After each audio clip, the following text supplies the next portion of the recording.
thank you, members of the Institute of International Affairs, Victoria, and thank you to those listening or watching online. It's great to be back here. There was a time I was a sort of a regular fixture, wasn't I? Sort of a biennial, or biannual kind of explainer about British politics and what was going on, and trying to make some sense of it. So there was a brief hiatus where UK politics seemed to return to some sort of normality, but then we went into the election campaign, and we had this very, very interesting outcome, which I will try and dissect in. Alice, do you want me to talk for about sort of 35, 40 minutes, and then we'll have plenty of time for questions. So I'm going to zip through it a little bit. I'll put it into two main halves: an analysis of what happened in the election, but then with a focus on the UK foreign policy under the new Labour government and what that might mean for us here in Australia. So I shall start. So first of all, just the headlines, of course. First of all, it's a huge win for the Labour Party. I'll get to the Labour Party later on because I'm framing this more as a loss for the Conservatives than a win for the Labour Party. I'm going with that old, explanation of changes of government, that governments tend to lose elections rather than oppositions winning them. So obviously it's a bit cut and dried, but there's an element of truth in there. And so the overall figures are kind of impressive enough. 411 seats of a 650-seat parliament to Labour, and in a very, very distant second, the Conservative Party on 121. When you think about the scale of the losses and the gains, you can see that the Conservative losses certainly outweigh the Labour gains. I was actually looking over the last time I spoke on British politics here, and it was about what Johnson and Truss had bequeathed Rishi Sunak in terms of a parliamentary majority, and this was like November 2022. And apparently I'd said that, that's quite a healthy 71-seat majority that's been left to Rishi Sunak. It will be difficult but not impossible to overturn. And so we see that the Conservatives have managed to outdo themselves in that regard. I'll get to all these in turn. The Liberal Democrats did well as well. The SNP, you can see an important change there.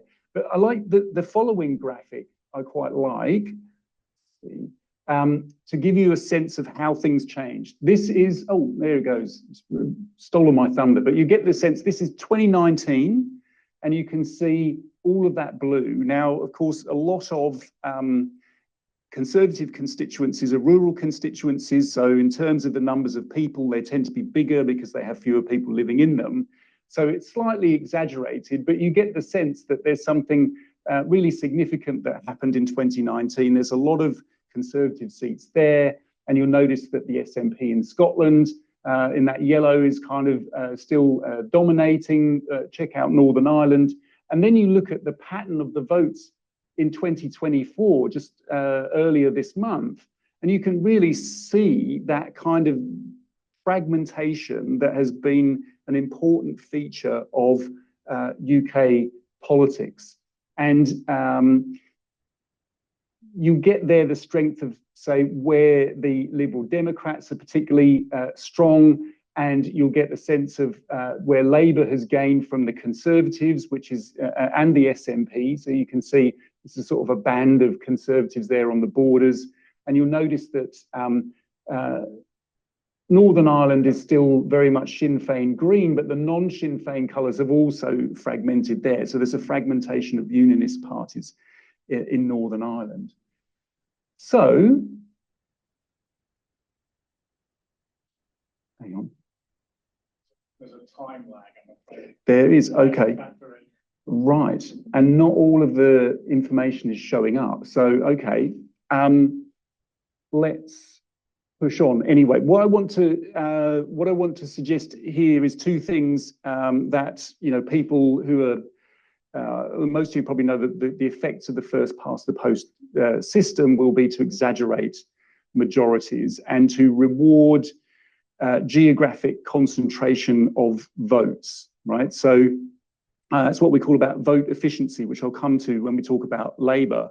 But some things to look for here is this is the exaggerated seat share. So this is 63% of the seats in the Westminster Parliament are Labour, right? But they did that on a 34% vote share, all right? That was not much different to what they lost massively in 2019 on. Okay, so it's just that the Labour Party managed to make its votes much more efficient than the previous time. And you see it's slightly unfair on the Conservatives, though it doesn't sort of stand out like too much, but the 24% vote share and 19% of seats for the Conservatives.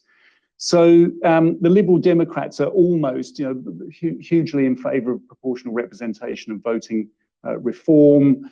They're almost on a kind of a parity there in sort of percentage votes and percentage seats, but Reform UK, who we'll get to in a little while, you can see has got 14% of the vote, actually in third place if we consider vote share, but only 1% of the seats. Right, so this will have some effect on the structure of politics over the next 4 or 5 years, I think. And then look at turnout, because of course one of the main differences between the UK, well, between Australia and most other places really, other than Belgium, I think Syria, and I'm trying to remember, Bulgaria perhaps, I think also has compulsory voting. Most places don't have compulsory voting. And of course, there's a general trend downwards. And this month's election was almost the lowest ever. The lowest ever, well, the lowest ever in the last 100 and a bit years was 1918, when it was the end of the First World War. It wasn't all that easy for people to get to vote. And of course, women didn't have the vote at that particular time either. But we had 59% in 2001, following a similarly very large Labour majority, the largest ever under Tony Blair.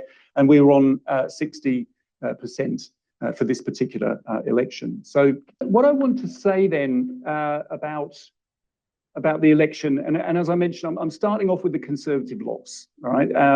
And to put that in historic context, I hear people commentating say this was their worst defeat ever, and that sort of goes a little bit. It is their worst defeat ever since the party became recognisably the Conservative Party in the 1830s, after the Great Reform Bill, the so-called 1832, the so-called Tamworth Manifesto of 1834. You get what is only at that stage the second political party in the world after the Democratic Party in the US. So the fact that that they got 121 seats is really, really bad. I think what's going to have to the thing to watch about the Conservative Party in opposition, because parties do all sorts of things in opposition. They sort of reinvent themselves, but they usually go through some sort of period of struggle or infighting over like what the soul of the party is, if you like. And so what's been happening for some time, in fact, really since Brexit, has been a debate about whether the Conservatives are a centrist party or whether they're something like Reform, and whether they need to capture that space. If you want to put it this way, those 4 million votes that went to Reform, or do they chase the votes that went to the Liberal Democrats, the more centrist Liberal Democrats? And I think you've got a range of different people who will speak to different elements of Conservative support and will have different opinions. Look out for people like Kemi Badenoch, who would be considered sort of more to the right of the party. Robert Jenrick might try and sort of position himself as slightly more to the centre right. I'm not quite sure who will take up the batons for the centre of the Conservative Party, because Penny Mordaunt, you might remember her, she carried the sword in the coronation. She was the one who was sort of seen as the most likely to be a centrist candidate. She lost her seat. So the scale of the loss will produce various kind of shockwaves throughout the Conservative Party. A good night was had by the Liberal Democrats, Ed Davey. The Liberal Democrats had put it again in a historic perspective, their best night since the 1920s. Of course, in the 19th century, the Liberals were one of the two preeminent political parties in the United Kingdom. And then really from about 1906 to the 1924 elections, they were supplanted by Labour as the main party of opposition. And they had a bit of a moment under Nick Clegg. You might remember him, the coalition with David Cameron and so on. But they got punished for being the junior coalition partner in that particular unequal, asymmetrical power relationship. But they recovered. And this is partly because a lot of Conservative votes were either going to the Liberal Democrats or not going anywhere. People were staying at home in that non-compulsory and kind of disillusioned electorate, as we've seen. But they also had a good campaign, right? So I think some of the Conservatives' problems were deep set, and when you look at the polls, they started losing out to Labour in just after Liz Truss in October 22, and they never recovered. Just as an interesting thing, I forgot to mention in the previous one, the polls were consistently from October 2022 suggesting a 20-point lead to Labour, and I was being very cautious with that. I've seen too many Labour losses, or snatching defeat from the jaws of victory and so on, to be really. And towards the end, I was thinking, can I really maintain this? Interesting, when it comes out, there's actually only a 10% gap between the two parties in terms of vote share.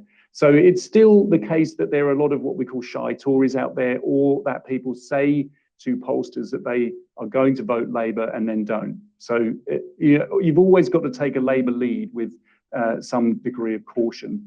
But the Conservatives' problems were deep set.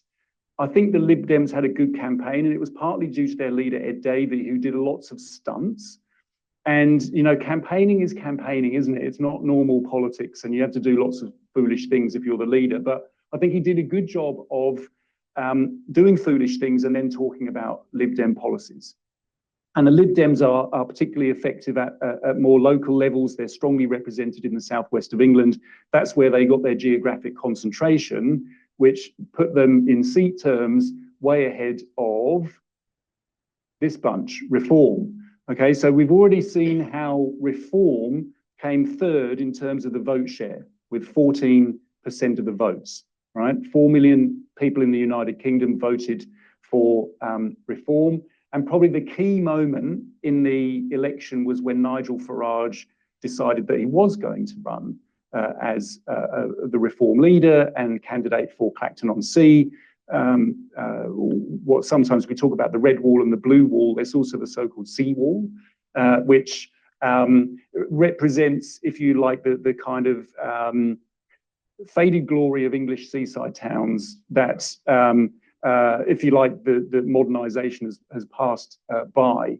And so Clacton-on-Sea is the perfect place for someone like Farage to stand, and he finally got into Parliament on his 8th attempt. So he's now the leader of five MPs.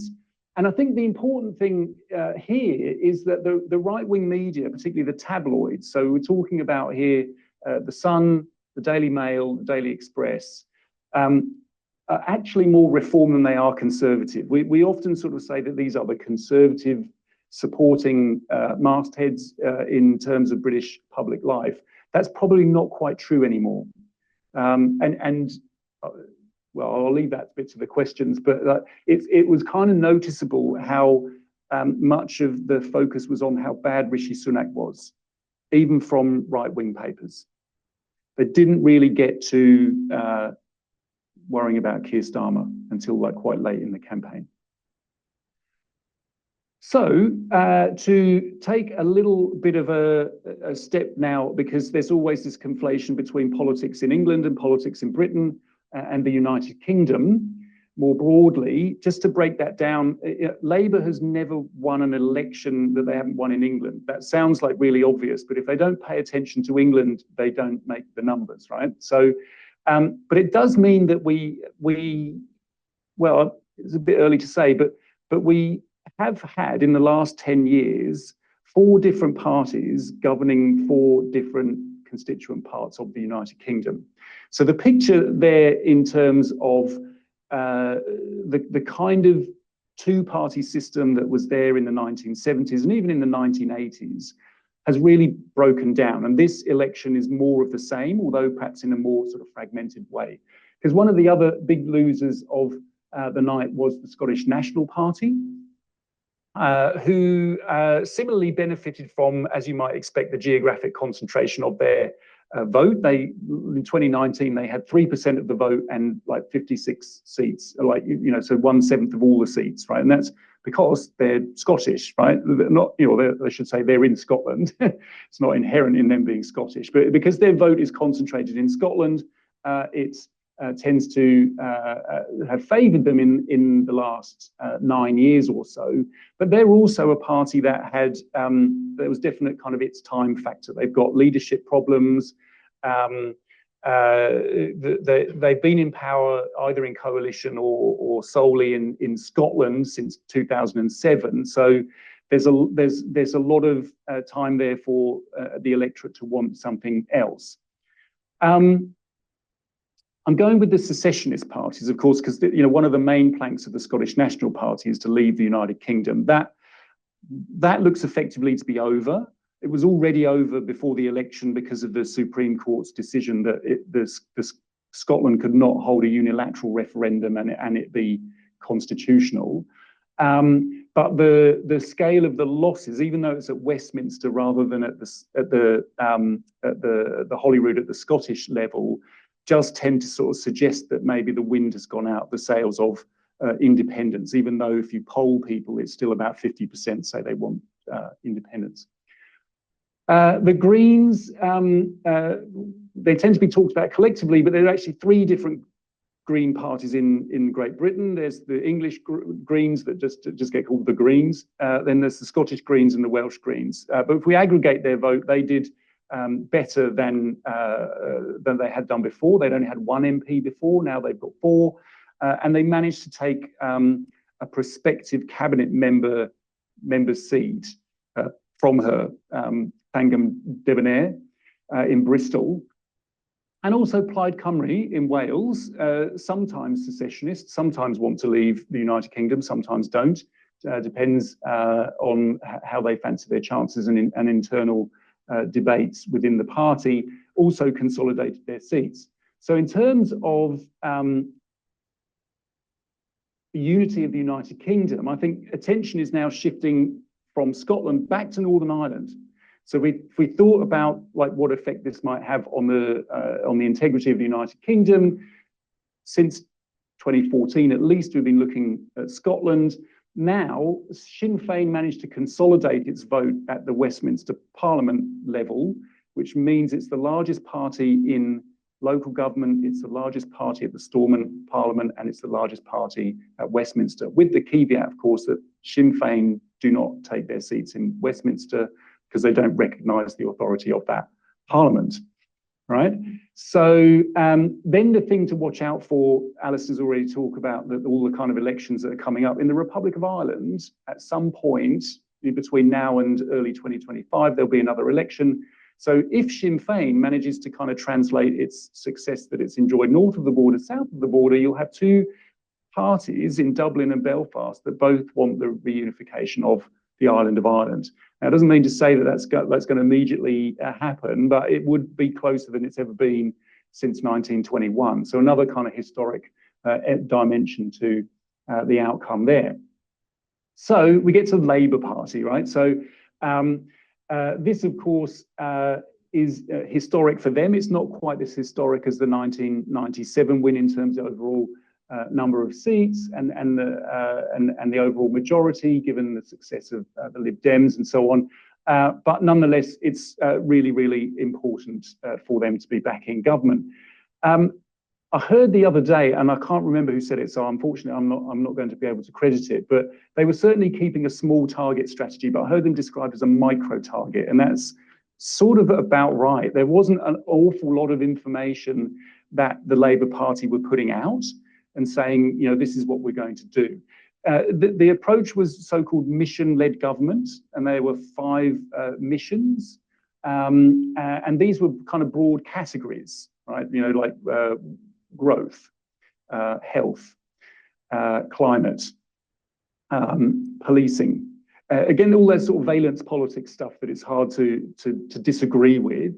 And a lot of the focus then sort of went on to Keir Starmer. People are saying, well, who is he? We don't know him. And as I think we saw in the 2022 federal election here in Australia, that's not necessarily a disadvantage to have someone that, you know, a prospective prime minister that you don't perhaps know all that well, but really you're kind of focused on getting the other group out. So I think he benefited there. And as I mentioned at the outset, the Labour had a really, really efficient vote. So in 2019, they didn't, you know, their vote was kind of spread, and they didn't manage to get over the line, but they had, I think it was 30% of the vote in 2019, and with 34% in 2024, they got, you know, they went from a very bad defeat into a massive victory. That was because they were targeting marginal seats, and they did that very well. So it's not all just about the Conservatives and getting them out. There was some strategy there to the Labour plan, but I think what that means is well, a couple of things. The main thing it means is that Labour's majority is its support is very broad but shallow, right? So it's got a lot of support across the United Kingdom, but that doesn't mean to say that necessarily goes all that deep. And when I say all that deep, I'm talking about marginal constituencies. And in a lot of those constituencies, in fact, reform is second.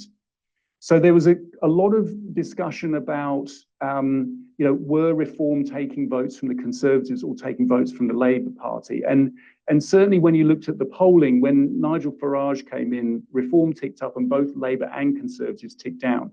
It's just the Conservatives could ill afford to lose any of that potential support, whereas Labour could kind of absorb that. So it's going to be a difficult electoral coalition to manage, and that was part of the problem for the Conservatives in 2019, was that they were trying to speak to both socially conservative former Labour voters in the so-called Red Wall of North England and the Midlands of England, but at the same time, Brexit Conservatives who had voted to remain in the European Union, but were still with the Conservatives for reasons of party loyalty. And these were typically in the southeast of England, where the Lib Dems won big. And so I think that the Conservatives, they made the decision to go to the right and speak the language, particularly with the culture wars and the war on woke and all that kind of stuff. They were really trying to maintain that electoral coalition, focusing on socially conservative men in the north of England. Meanwhile, they let their eye off the ball in the south of England, more moderate voters, right? And I think that should give them pause to think about where they go in terms of the party leadership. But it also means that Labour has got a fragmented electoral coalition, some of which I'll get to. I mean, even and leaving aside the possibility that a lot of those red seats, particularly in rural areas, could flip back in the next election in 4 or 5 years' time, but also the threat from reform, the challenge from the Greens in some places, even though these are small numbers, and also the challenge from independents, which I'll come to in a moment. So this is the new UK Foreign Minister, David Lammy. Okay, he's an MP for Tottenham in North London. He's had the ministerial positions in the Brown government, and he's been in the shadow portfolio for some years now. He is associated, and I'm going to acknowledge Tom Howe here, whose PhD on foreign policy has informed a lot of my thinking on this. So he wrote in Foreign Affairs in April about something called progressive realism. Right? This is going to be the principles that guide the UK's foreign policy. So what is progressive realism? This chunk of this paragraph is the key one, I think, that defines it. So it advocates using realist means to pursue progressive ends. So this is sort of where the Labour Party is at the moment. There's a shift, I think, a noticeable shift internally away from kind of progressive liberalism and towards what we might call left conservatism. Did I get that the right way around? Conservative leftism? No, I think it's left conservatism. And what I see here is the British government requires tough-minded honesty about the United Kingdom, the balance of power and the state of the world. So a slight recalibration as to where the UK sits in the scheme of things, which I think the global Britain rhetoric misplaced the United Kingdom in terms of its capability, as well as being tin-eared in certain parts of the world. So it's basically realism as a framework for understanding international relation, but to achieve progressive goals. Now, he then sort of says, well, I really admire Nye Bevin, the Labour foreign minister from the 1945 government, and they always say, who set up NATO? So they're very keen to advocate their security credentials in this election, such as it was. And it says here that Zoom has quit unexpectedly. I don't know if that's something that you need. Anyway, might be me, might be the. I'll carry on for the in-person audience. And then he says, I really like Robin Cook. Now, you might remember Robin Cook from the Blair government with the ethical foreign policy. So he's trying to blend these two traditions. So I'll try and break that down a little bit into challenges. There are five main areas, I think, of the new Labour government's activities that will shape foreign policy. I mean, so all the kind of statements and principles are, of course, important, but we know events can blow governments off course. So the first one is, when it comes to UK foreign and security policy, is the EU. So Lammy's been quite clear that the relationship between the EU and the UK post-Brexit under the Conservatives has not been working in Britain's favour. So he's saying two things, right? The Labour Party, okay, terrific, right. Okay, thank you. The Labour Party has been saying, we will improve relations with the EU. And that's partly because one of their missions is growth. But at the same time, they're constrained because there isn't a lot of money. Compared to 1997, when Labour last came in, there was quite a favourable economic situation. So there's not a lot of money for the new Treasurer, Chancellor of the Exchequer, Rachel Reeves, to spend. So Labour's putting all its eggs in one basket and saying, well, all the money will come from growth. Now, growth takes a little bit of time. And it also means that you need some good and trustworthy partners. And of course, the mood music is all really terrific. Lammy's gone off to Germany. He went to Poland, to Sweden.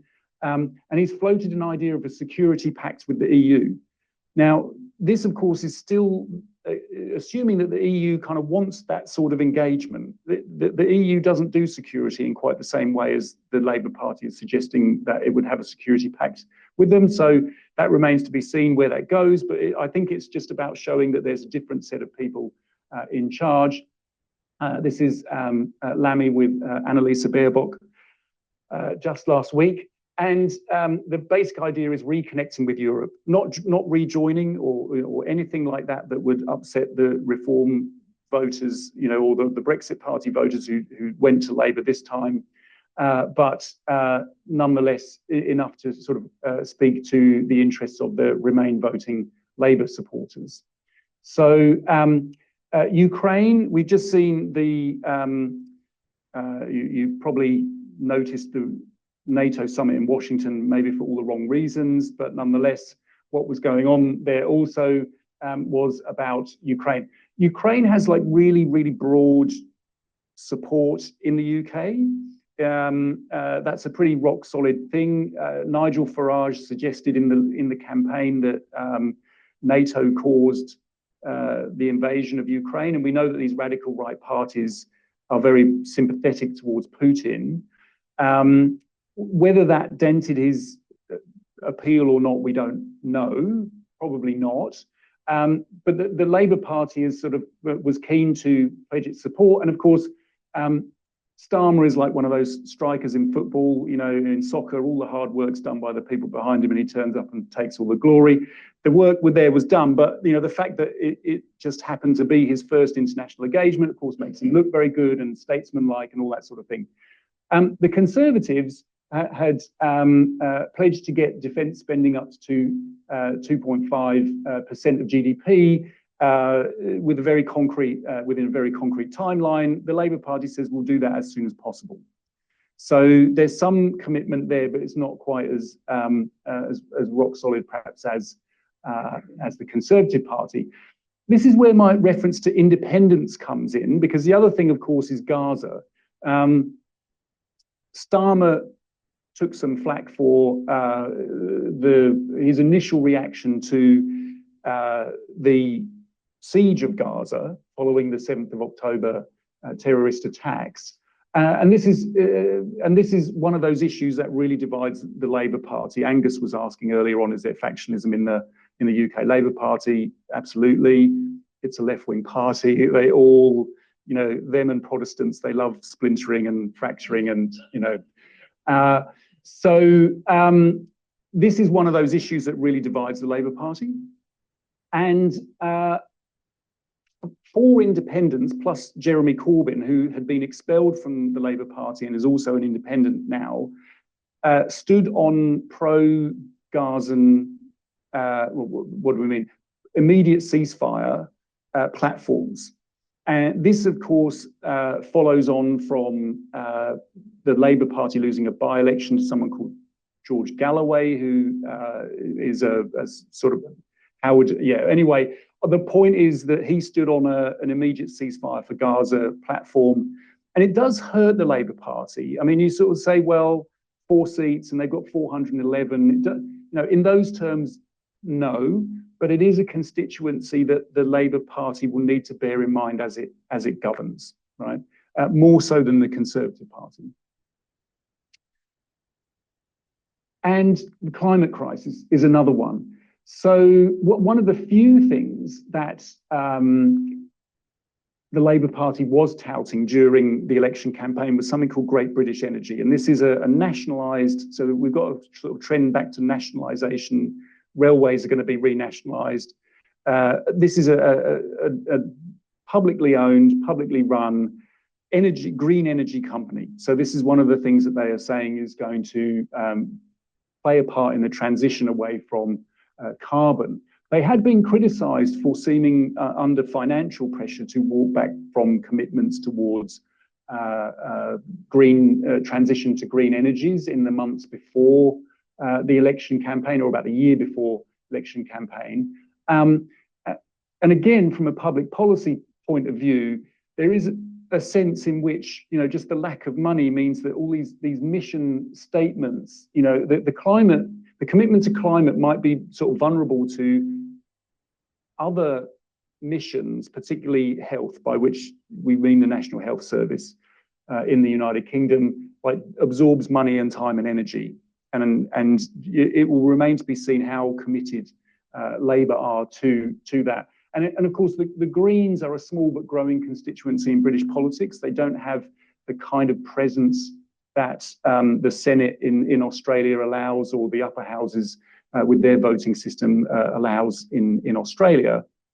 But nonetheless, I mentioned the Green MP taking the seat in Bristol. That hits kind of close to the cabinet. So I think that government will have to be aware that this is a constituency where the Labour left can lose votes too. So penultimately, one of the main challenges is going to be with the USA. And I think we probably don't need to dwell on why that will be a challenge if Trump wins. We've rehearsed this sort of literally already, haven't we? But I think the thing that I would probably want to point out is AUKUS. So on the one hand, AUKUS is completely safe from the UK point of view. If nothing else, it's good for jobs in the north of England. But what I would say about AUKUS is it doesn't really register it's not front of mind for people. Outside of, even in policy-making circles, I think it's kind of something that's happening. And there's a lot of talk about the Indo-Pacific, and that's really important, and so on. When you read David Lammy's Progressive Realism article, he has to explain to the readership what AUKUS is: a submarine pact with the USA and Australia. And I think that if you're at that level of lack of awareness, and that starts to make my strategically vulnerable hairs on the back of my head stand up, because yeah, it just sort of, I worry about that. That's what I'll say about that. So I think AUKUS is safe in as much as anyone has noticed anything about it. Yeah. And so this will be what I would just conclude on then.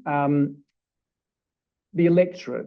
So I think what we learned from that is that there's more volatility. I think the way to sort of say this is since possibly 2010, but the 2015 election, remember we've had 10, 15, 17, 19, 24, plus the Brexit referendum in there, plus the Scottish referendum in 14, plus all the local elections and the regional, so there's a lot going on. There aren't European elections anymore, but remember in 2019, those threw a spanner in the works and effectively ended Theresa May's time as Prime Minister.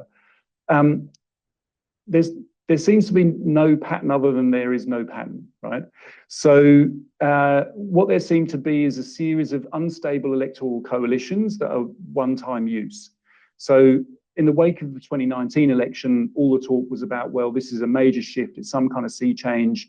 All these working class men from the north of England are voting Conservative now, and they'll never go back. Well, they just changed their minds, right? So I think that there's what that means for the next election, what it means for Labour is just, be very careful.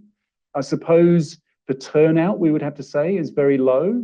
It could be even lower. That historic low in 2001 came after a very big Labour majority, and it seems like, what's the point of, will my vote change anything?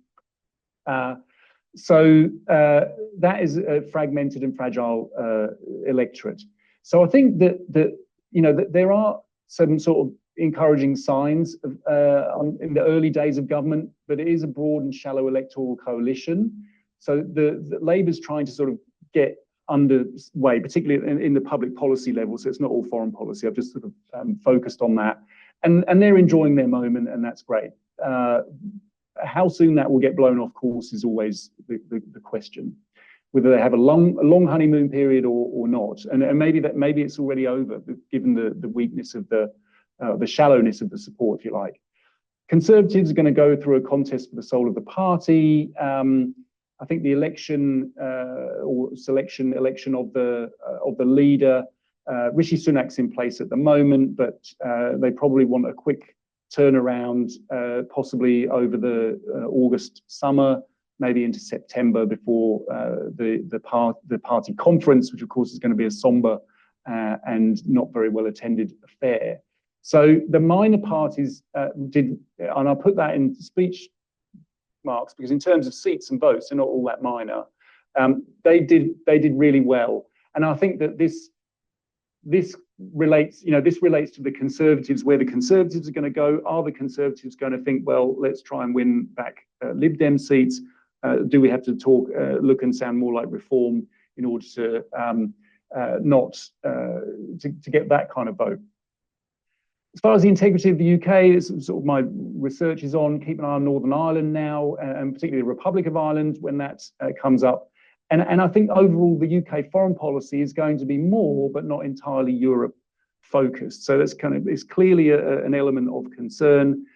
Is the Euro-Atlantic region, the USA, the EU, Russia, Gaza, and I think it takes quite a leap, despite all the talk about the importance of the Indo-Pacific, to kind of see Australia in the mix there. I think one thing that the previous Conservative government did do was bequeath very good UK-Australia relations, and not that I think anyone's going to want to squander those, but I think there will be a different set of priorities in London now. So that is it from me. Thank you very much. Ben, thank you for the usual tour de force. We're open to take questions. Please just stick your hand up. We'll come with a roving mic. So come to David first, then Paul. Thank you. David Lamb, member of the Institute. I didn't hear you use the word resentment. I didn't hear you use the word disillusionment. But surely there was a big element of that. I mean, the people at Albert Hall are still singing about the land of hope and glory and all that. Surely disillusionment is a big element of what has happened recently. Can it ever recover? Oh, lots there, David. So I did use those words when we were talking over the sandwiches, didn't I? So I didn't. I think you can take the low turnout as a proxy for disillusion in politics. I mean, it's definitely there, isn't it? You can also take the vote for reform as a form of disillusionment in politics.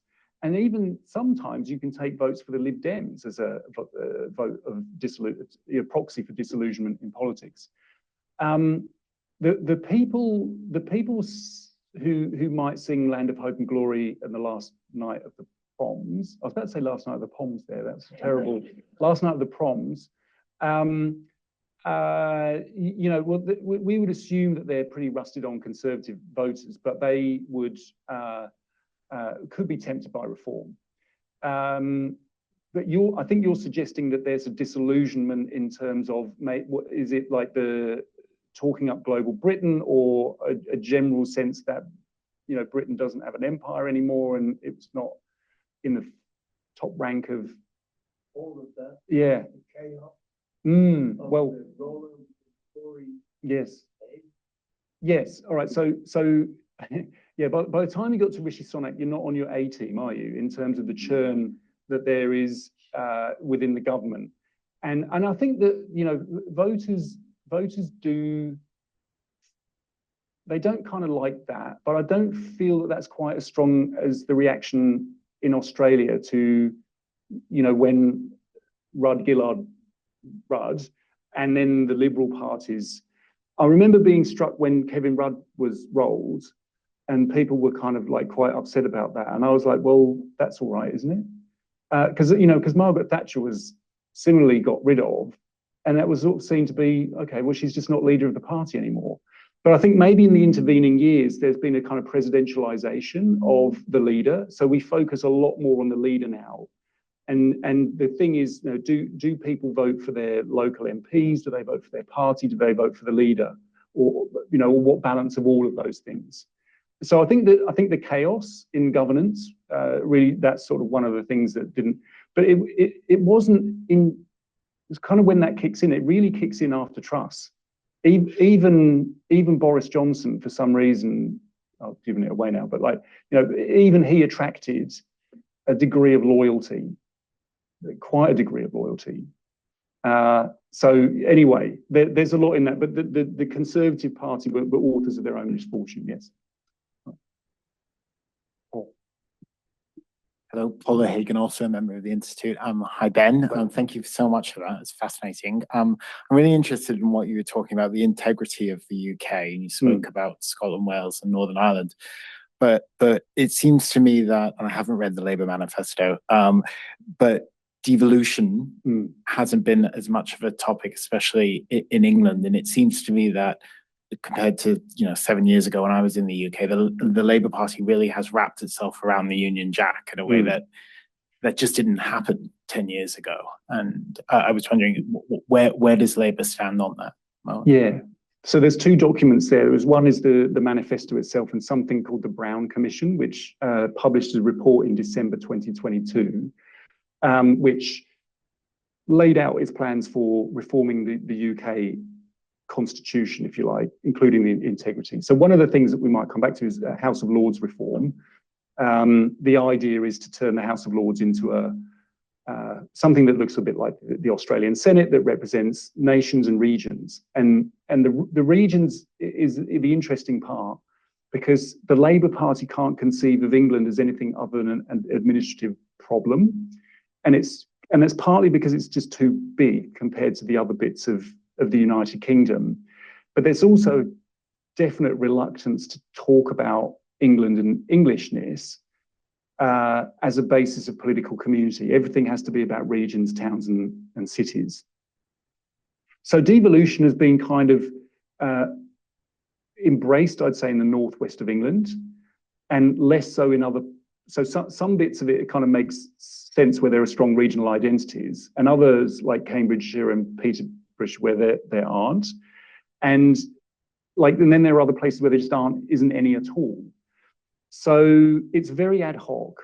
But I think your point is about, is there a kind of a Labour equivalent of the muscular unionism that followed on from Brexit? So the idea of keeping, the Brexit vote, as we know, sort of showed that there were these national divisions and that, you might get out of the EU, and it was great, wasn't it, when they asked Conservative Party members, what would you prefer if it was a choice, one or the other, leaving the EU or keeping the UK together? And a majority said we want to leave the EU. We don't actually care about Scotland and Northern Ireland. But rhetorically, that's sort of been smoothed over, if you like, by Johnson's rhetoric. So the question is, what kind of unionism will Labour have? And they're still dominated by Gordon Brown, and he's like very much classic Scottish unionist. And he's all very much in favour of devolving further powers to Wales and Scotland, but England has to get sort of broken up in that. And I wonder if that will produce a kind of resentment that we saw at the back end of the 2000s, where we start to see an uptick in English sentiment that is kind of rejecting what was then a Scottish Prime Minister, telling everyone how to be British. So I think, obviously Brown's not in the cabinet, but he's still an influential figure. I think it is one to watch. I think the English English disinterest will set what's possible in other parts of the United Kingdom. And if Ireland was to be reunited, I don't think many people in England would be upset about that. No. I'd just like to pitch in one from Zoom, actually a comment as well, but Penny Wensley says, terrific presentation. Thank you. But could you comment about the role that immigration issues played and what Labour might do about that? Yeah, so immigration in the election campaign didn't pop up, but of course it was pretty constant from the time, from Brexit, really, from before Brexit. So it's been a constant theme in British public life, really since the enlargement of the EU in 2004. Specifically in terms of like Sunak's, this was one of Sunak's 5 pledges that he said, I will get immigration numbers down. Successive Conservative governments have made these pledges and painted themselves into a corner because they haven't been able to do it. Which makes you wonder why they keep setting themselves up like that. In terms of, this was also about trying to appeal to not lose votes to reform. What the Labour Party will do about it remains to be seen, partly because their electoral base is very unconcerned about immigration. It really doesn't register amongst their voters as, so what you might see is that climate is really quite important for Labour voters and immigration is quite low down, and then it sort of inverses for Reform and Conservatives. So in terms of their plan, apart from cancelling Rwanda. Yes, sorry, yes. So that was okay. So there's the Rwanda thing that's going on as well. There's the small boats, and then there's Rwanda, which of course is a case of policy borrowing from Australia's Pacific solution. But the Labour Party has cancelled Rwanda as one of the first things it did. Only one person, I think, ever made it to Rwanda, and it was similarly like the Pacific solution and the way Cambodia was brought into it. But it does seem to be one of these impossible problems. I can't imagine that the Labour Party is somehow going to manage this in any way better unless they improve relations with France. And I think that is that sort of fits in. The Conservative Party were very anti-French, specifically, and I was surprised doing some research about quite how anti-French the party in the media was. That had sort of somehow passed me by, but when I focused on it, they really didn't like the French. So I think that the Lamy idea will be to sort of smooth relations. He's gone to Germany, he hasn't been to France yet, and that could be to do with France's own political problems. But it's definitely going to be there, and it's going to come up and bite them at some stage. Either they'll look like they're not in control of it either, and Reform and the Conservatives can make hay with that, or they'll trip themselves up somehow. What about the turnout? You talked about it being quite low. There was worry, I think, with Labour that it was seen as such a foregone conclusion. There was a sense of complacency, people just wouldn't bother. Do you think there's anything, could they have done more to mobilise their own base and get bigger turnout for Labour? Possibly, but I wonder if Corbyn did that effectively. Do you know what I mean? That he spoke to people who Labour would vote for, anyway, or who would vote Labour anyway. But then I think that they've obviously got an effective strategy in which they've overcome the perils of a low turnout. Or in fact, it depends who didn't turn out. I mean, in 1997, 2 million Conservative voters didn't turn out, and that's what helped Labour get that big majority. I wonder if that is the same again when we get sort of more detailed analysis of who didn't vote, between 2019 and 2024. But I think, Alistair, I don't know what else they could have done. I mean, there was a lot of talk about, every vote counts and, it's really important. But I don't know. That is sort of one thing that is common. We haven't really talked about the kind of rightward trend in Europe and the USA. There is that disillusionment with politics. And I think the turnout is probably consistent with other electorates where there is non-compulsory voting. Absolutely. Yeah, of course and it's not compulsory, as you say. We've got one more on Zoom, another compliment, but what might we expect from Nigel Farage in Parliament? Will he show up? Well, yeah, he's not Sinn Féin, he'll show up. To answer that question, I'll go back to how he was in the European Parliament. So, of course, there was this great irony, wasn't there, that the UK Independence Party that wanted to get out of the EU used the proportional voting systems that enabled it to sort of do well at European elections to have MEPs, and from there, that became a platform for spreading their message, which in other cases would not have had such a kind of a legislative spotlight, if you like. So I guess, and he is very good at positioning himself and his parties or his companies, his limited companies as they are, to maximum effect. And I think to answer the question, he will be a very effective parliamentarian in the reform mould, which is to complain, to critique, to just to be a thorn in the side. But he'll claim rightly that he's talking for 4 million people. Okay. Might come to one more question with Peter, and then feel free to come and have a chat with Ben after that. Hi, my name is Peter Kuzmin. I'm a Russian-Australian anti-war activist. So you said that the support for Ukraine is rock solid in the UK. Does Labour have a specific vision for the outcome of the war? How do they what sort of outcome are they pushing for? They're pushing for not conceding any territory to Putin. And that's consistent with the Conservative position. So there's been there's no change there. They're certainly keen to equip Ukraine with long-range missiles, and they're committed to leading the NATO detachment in Estonia. So there's not very much difference there. I think it's really about how they increase defence spending to that 2.5% of GDP.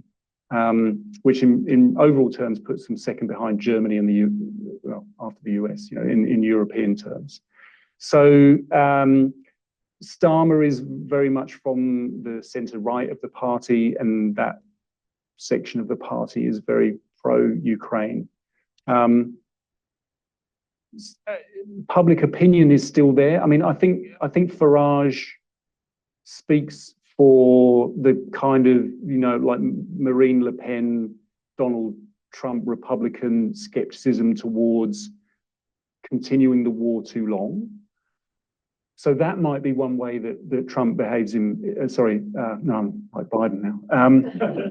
One way that Farage behaves in Parliament would be to just frustrate some of the efforts over coordinating support for Ukraine. But the support there is strong. I mean, it's strong here, but it's more immediate in the UK just because of the sort of proximity and some of the refugees that arrived from Ukraine in 2022. But basically a continuation of the current government's policies. So we've got one more. I couldn't see behind the pillar. Sorry. Thank you. Thank you, Ben, for a fascinating presentation. I'm Dr. Flavia Bellini Zimmerman. I'm a member of the Institute and I'm also a lecturer at the University of Melbourne Public Policy and International Relations. So if you could please just reflect upon the effects of Brexit on, the disenchantment with politics, with the anger, and the fragmentation of the electorate, like the situation also in Northern Ireland, like the rise of Sinn Féin, to which extent this is a result of Brexit. And I thought it was really interesting when you're raising the point that it's very unlikely that the Labour Party will push forward reversing Brexit, but on the long term, because in my view, and please, I want to know your view, but in my view, many of the pains, yes, just move to many of the pains we're experiencing are a reflection of Brexit, but I would like to know what you think. Thank you. All right, thank you for the question. I'll be brief. So Brexit, of course, really bent a lot of those political loyalties out of shape. So the fact that, Labour people voted Conservative and then they voted Labour again, or maybe they went to Reform. And when you look at these pictograms that sort of say what votes went from one, it's like, really is like spaghetti, it's all. Brexit is quite fundamental in that regard. The only thing I would say is that Brexit sort of engaged people. When people felt that their vote mattered, it actually engaged people. So you had quite a high turnout, 73% at the Brexit election, partly because you're voting in different ways. But then disillusionment set in, I think, with the politics in the 17 to 19 Parliament. And the problem is, and Brexit then kind of was hardly mentioned at all in this election campaign. And because it's such a problem for Labour, they just have to, keep clear of that because it divides their constituency. The Conservatives couldn't really claim, the economy was flat. The so-called Brexit opportunities had never turned up. Levelling up, which was the public policy, domestic kind of supposed to be trade-off about, we know that people are disadvantaged, so let's put some money and infrastructure into these regions. That kind of went nowhere. So there was no good story about Brexit for anyone. Even Reform didn't mention it. So it's one of those things. It's fundamental, but don't mention it. Yeah. Okay, Ben, thank you very much. You covered a lot of ground. Excellent presentation as usual. Sorry, there was a glitch in the middle, but we fixed it. Thank you so much for all your work and coming back. And we'll look forward to the next episode. Please join me in thanking Ben.